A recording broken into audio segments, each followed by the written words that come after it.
Hello ಮತ್ತೊಮ್ಮೆ ಸ್ವಾಗತ. Welcome to DKS part 2. ಇದು Nippon Paint weekend with Ramesh season 5 grand finale co-powered by Odonil Air Freshener, special partner Parishrama Neat Academy, GRB Tuppa, prayer partner Cycle Pure Agarbatti, steel partner Turbo Steel, LPS TMT Bars, Ibaco, digital streaming partner Z5. Honourable deputy CM ಶ್ರೀಯುತ DK Shivakumar ಅವರು ನಮ್ಮ ವೇದಿಕೆಯಲ್ಲಿ ಕೆಂಪು ಕುರ್ಚಿ ಮೇಲೆ ಕೂತಿದ್ದಾರೆ. ಮಾತುಕತೆಯನ್ನ ಮುಂದುವರಿಸೋಣ. Let's get back to our portion. ನಾವು ನಮ್ಮ ಫ್ಯಾಮಿಲೀಸ್ ಬಗ್ಗೆ ಮಾತಾಡ್ತಾ ಇದ್ವಿ. ಮಗ ಏನ್ ಮಾಡ್ತಾರೆ ಅಂತ ಹೇಳಿದ್ರು? ಲಾ ಮಾಡ್ತಾ ಇದ್ದಾನೆ. ಲಾ ಮಾಡ್ತಿದ್ದಾರೆ. ಅವರು ನಿಮ್ಮ ಬಗ್ಗೆ ಏನು ಹೇಳಿದ್ದಾರೆ ನೋಡೋಣ ನಮ್ಮ ವಿಡಿಯೋ ಟೆಂಟಲ್ಲಿ. ಹಾಯ್ ಅಪ್ಪ. ನಂಗೆ ಗೊತ್ತಿಲ್ಲ ನಿಮ್ಗೆ ಏನ್ ಅನ್ಸ್ತಾ ಇದೆ ಆ ಸೀಟ್ ಮೇಲೆ ಕುತ್ಕೊಂಡು ಅಂತ, ಬಟ್ ನಂಗೆ ಮಗಳಾಗ ಸಖತ್ ಖುಷಿ ಆಗ್ತಾ ಇದೆ. 3 ಜನ ಮಕ್ಕಳಲ್ಲಿ ನಾನೇ ಮೋಸ್ಟ್ ಲಕ್ಕಿಯೆಸ್ಟ್ ಅಂತ, ಯಾಕೆಂದ್ರೆ ನಾನೇ ಜಾಸ್ತಿ ಟೈಮ್ ನಿಮ್ ಜೊತೆ ಸ್ಪೆಂಡ್ ಮಾಡಿರೋದು. ಜನ ಹೇಳ್ಬೋದು DK ಶಿವಕುಮಾರ್ ದೊಡ್ಡ ಮಗಳಿದ್ದಾಳೆ ಅಂತ, ಬಟ್ ನಂಗೆ ಯಾವಾಗ್ಲೂ ಒಂದ್ ಮಗಳ ತರ ಅಲ್ಲ, ಒಂದ್ ಮಗನಿಗಿಂತ ಹೆಚ್ಚಾಗಿ ನೀವು ನನಗೆ ಜೀವನದಲ್ಲಿ ಪಾಠ ಹೇಳ್ಕೊಟ್ಟಿದ್ದೀರಾ. ಆಸ್ ಅ ಫಾದರ್ ನೀವು ಯಾವಾಗೂ ನಮ್ಮ ಎಜುಕೇಶನ್ಗೆ ಇಂಪಾರ್ಟೆನ್ಸ್ ಕೊಟ್ಟಿದ್ದೀರಾ. ಅದನ್ನ ನೋಡಿ ತುಂಬಾ ಜನ ಖುಷಿ ಪಡ್ತಾರೆ. And I am very grateful for you for that. ನೀವು ಯಾವಾಗ್ಲೂ ಒಂದು ಮಾತು ಹೇಳ್ತೀರಾ, ಕಲ್ಚರ್ ತುಂಬಾ ಇಂಪಾರ್ಟೆಂಟ್ ಅಂತ. ಆ ಕಲ್ಚರ್ನ ನೀವು ನಮ್ಮ 3 ಜನ ಮಕ್ಳಿಗೂ ಇಂಬೈಬ್ ಮಾಡಿದೀರಾ ನಮ್ಮ ಲೈಫಲ್ಲಿ. ನೀವು ಹೇಳ್ಕೊಟ್ಟಿರಂಗೆ ಅನುಭವದಿಂದ ತಪ್ಪು ತಿತ್ಕೊಂಡೇ ನಡ್ಕೊಂಡು ಹೋಗ್ತೀವಿ. ನಿಮ್ನ ನೋಡಿ ಎಷ್ಟೇ ಸತಿ ಬಿದ್ರು ವಾಪಸ್ ಎದ್ದು ನಿಂತ್ಕೋತಿರಾಗ I am proud to be a fighter ಸನ್.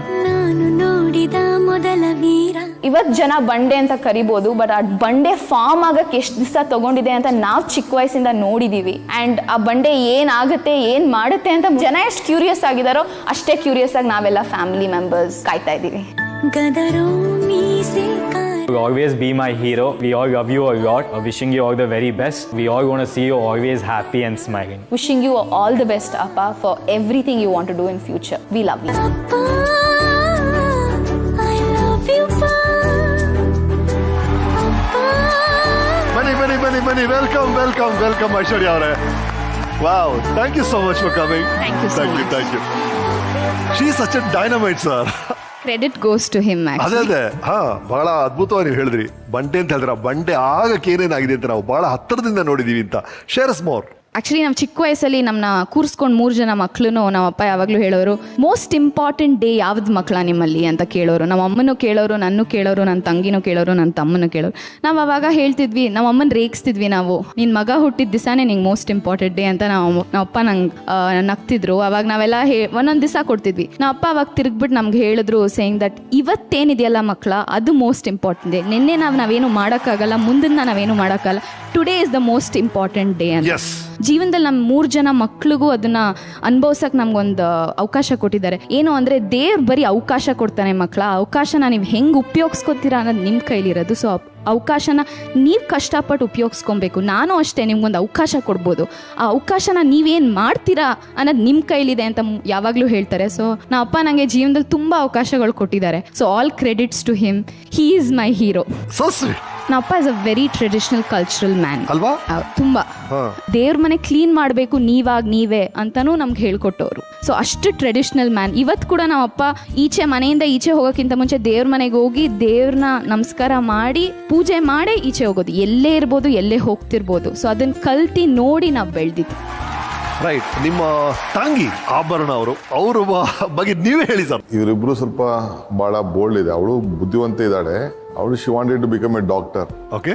ನಾನೇ ಫೋರ್ಸಬಲಿ ಅವಳನ್ನ ಇಂಜಿನಿಯರ್ ಸೇರಿಸ್ತೆ, ಸಿವಿಲೇ ತಗೋಬೇಕು ಅಂತ. ಸಿವಿಲ್ ಅಲ್ಲಿ ಏನಿದೆ ಅಂದ್ರೆ ಈ ದೇಶ ಕಟ್ಟಂತದ್ದು. It is nation building infrastructure. ಎಷ್ಟು ಮಾಡಿದ್ರು ಮುಗಿಯಲ್ಲ. ನಾನು ನನ್ನ ವೈಫ್ ಇಬ್ರು ಮಾತಾಡಿ ಅವ್ರ 3 ಜನಕ್ಕೂ ಅವ್ರ ಚಾಯ್ಸ್ ಬಿಡಲಿಲ್ಲ. ಅವಳು ನನ್ನ ದೊಡ್ಡವಳಿಗೂ ಅಷ್ಟೇ, ನೀನು ನಮ್ಮ ಕಾಲೇಜಲ್ಲೇ ಇರಬೇಕು, ನನ್ನ ಕಣ್ಣೆದುರುಗಡೆ ಇರಬೇಕು ಅಂತ. Though she wanted to go outside, I did not allow. So ಹಂಗೆ ಆಭರಣಗೂ ಅಷ್ಟೇ, ಇಂಜಿನಿಯರ್ ಮಾಡಬೇಕು ನೀನು, ಸಿವಿಲೇ ತಗೋಬೇಕು ನೀನು ಅಂತೇಳಿ. ನನ್ನ ಮಗನಿಗೆ ನೀನು ಲಾಯರೇ ಆಗಬೇಕು ಅಂತ. Usha's biggest gift to me is the 3 children's education and culture. Yes, ಒಂದು ಸರ್ಪ್ರೈಸ್ ಕಾಲ್ ಇದೆ, ಕೇಳೋಣ ಯಾರು ಅಂತ. Hello, how are you? I am good, thank you for having me. ಈಗ ಅಪ್ಪ ನಮ್ಮ ಸಾಧಕರ ಸೀಟಲ್ಲಿ ಕೂತಿದ್ದಾರೆ. I am very happy, I am very proud of him. Ya, ಅಪ್ಪನಿಗೆ ನಿಮ್ಮ ವಿಶಸ್ ಹೇಳಿ, ಮೆಸೇಜ್ ಹೇಳಿ, ನೀವೇನಾರು ಹೇಳೋದಾಗಿದ್ರೆ ಹೇಳಿ.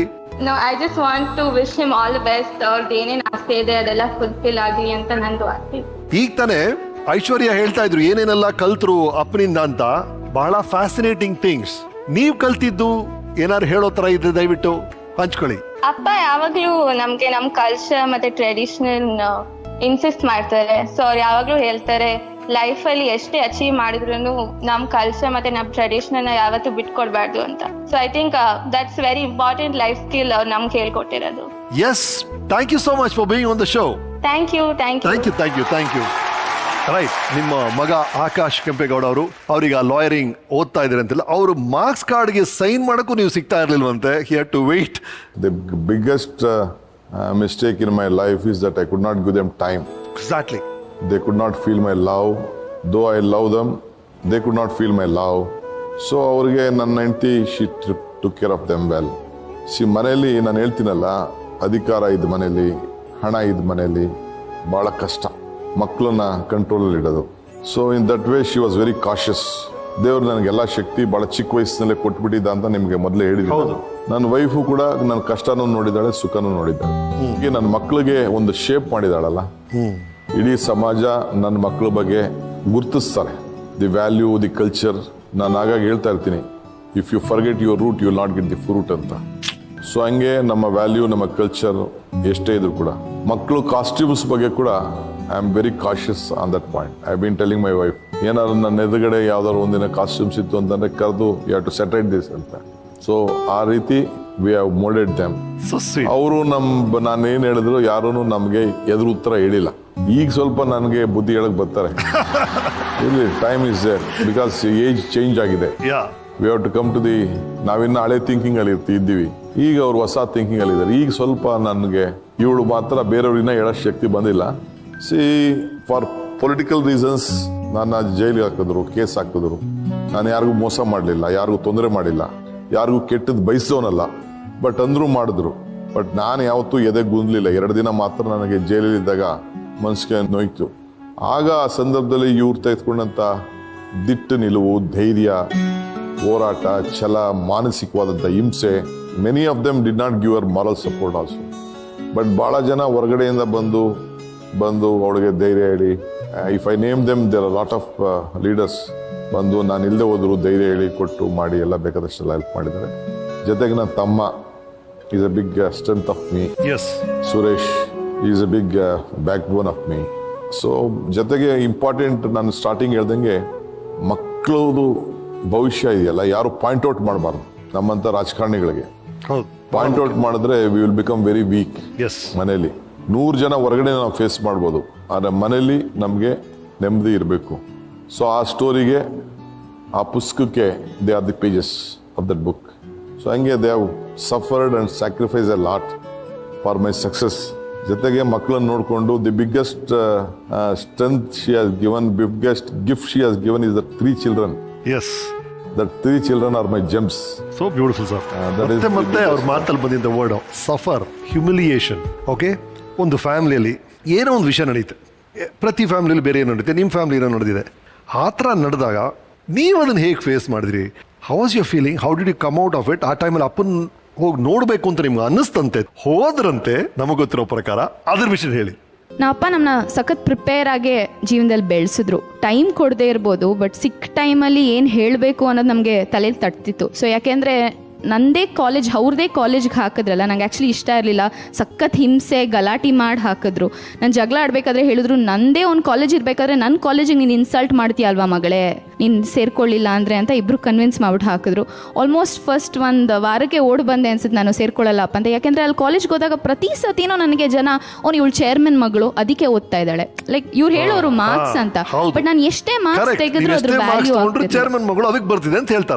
ನಂಗೆ ಗೊತ್ತಿಲ್ಲ ಅವ್ರಿಗೆ ನೆನಪಿದೆಯೋ ಇಲ್ವೋ ಅಂತ. ಬಟ್ ನಾನು ಒಂದ್ ದಿವಸ ಬಂದ್ಬಿಟ್ಟು ಜಗಳ ಆಡದೆ, ಇಲ್ಲ ನಾನು ಕಾಲೇಜ್ಗೆ ಹೋಗಲ್ಲ, ನಾನು ಓದೋದೇ ಇಲ್ಲ, ಬೇಡ ಬಿಡಿ ಅಂತ ಹೇಳಿದಾಗ, ನಿನ್ನ ಏಂತಕ ಕಾಲೇಜ್ಗೆ ಹಾಕಿದ್ದೀನಿ, ಇದು ಜನ ನಿಂಗೆ ಅನ್ಬೇಕು, ನೀನು ತಿಳ್ಕೊಬೇಕು, ನೀನು ಇವತ್ತು ಕ್ರಿಟಿಸಿಸಮ್ ಕಲೀಲಿ ಅಂದರೆ ಇನ್ಯಾವಾಗ ಕಲಿತೀಯ, ನಾನು ಇರೋದೇ ಪಬ್ಲಿಕ್ ಲೈಫಲ್ಲಿ ಅಂತ ಒಂದು ಮಾತಂದ್ರು.